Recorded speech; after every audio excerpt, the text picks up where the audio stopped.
नमस्कार बालमित्रांनो, मी कस्तुरी कुलकर्णी. आज मी तुम्हाला एक गोष्ट सांगणार आहे.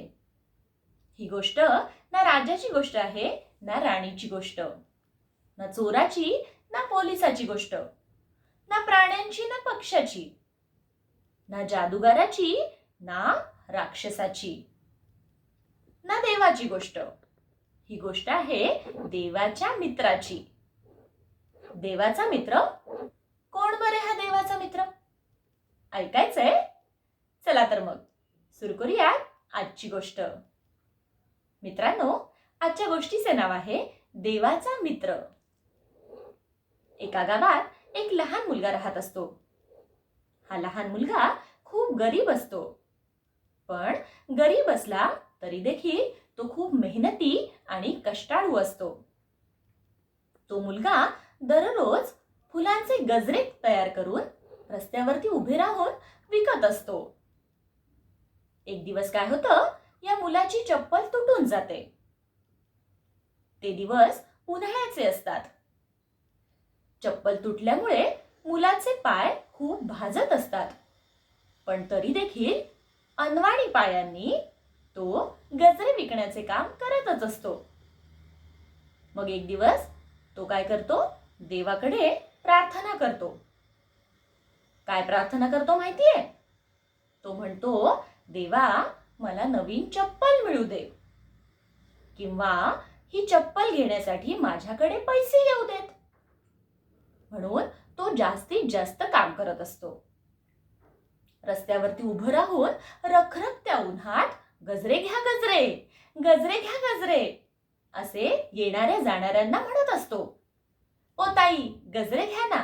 ओ काका, काकूसाठी गजरा घ्या ना, असे तो प्रत्येकाला म्हणत असतो. त्याचे पाय मात्र भाजतच असतात. मग त्याचे भाजणारे पाय पाहून रस्त्यावरून जाणाऱ्या एका माणसाला खूप त्याची दया येते. आणि मग तो माणूस काय करतो माहितीये? तो सज्जन माणूस या मुलासाठी एका दुकानातून चप्पल विकत आणतो आणि त्या मुलाला देतो. आणि त्या मुलाला म्हणतो, बाळा, ही चप्पल मी तुला भेट म्हणून देत आहे. तो माणूस असे म्हटल्यावर त्या मुलाला खूप छान वाटतं. त्या चपलेचं त्याला खूप अप्रूप वाटतं. आणि लगेचच तो ती चप्पल आपल्या पायामध्ये घालून पाहतो. मग तो सज्जन माणूस त्याच्या कामाला जायला निघतो. तेव्हा हा लहान मुलगा त्या काकांना आवाज देतो आणि म्हणतो, अहो काका, तुम्ही देव आहात का?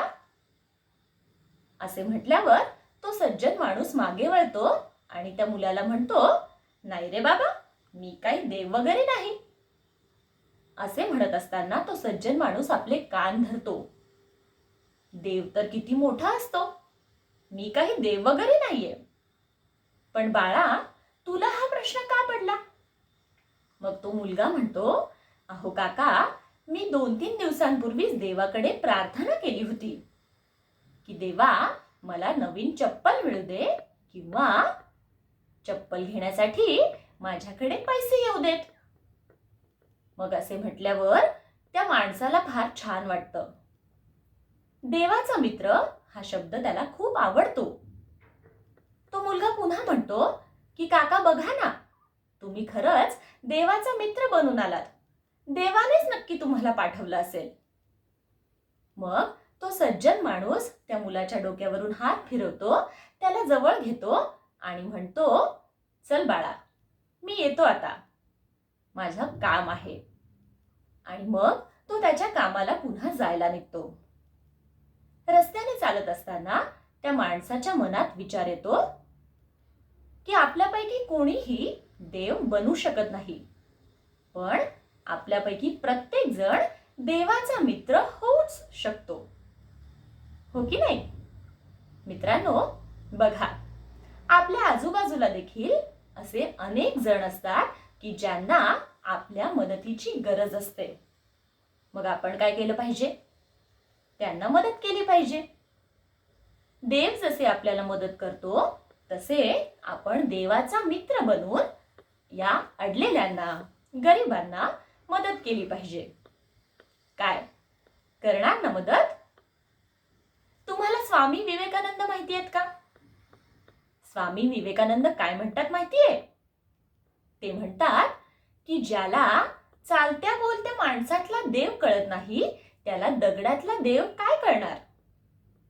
म्हणून अडलेल्यांची सेवा करण्याचं व्रत आपण घेतलं पाहिजे आणि देवाचा मित्र बनला पाहिजे. काय बनणार ना देवाचा मित्र? चला तर मग नंतर पुन्हा भेटूयात एखाद्या छानशा गोष्टीसोबत. तोपर्यंत बाय बाय.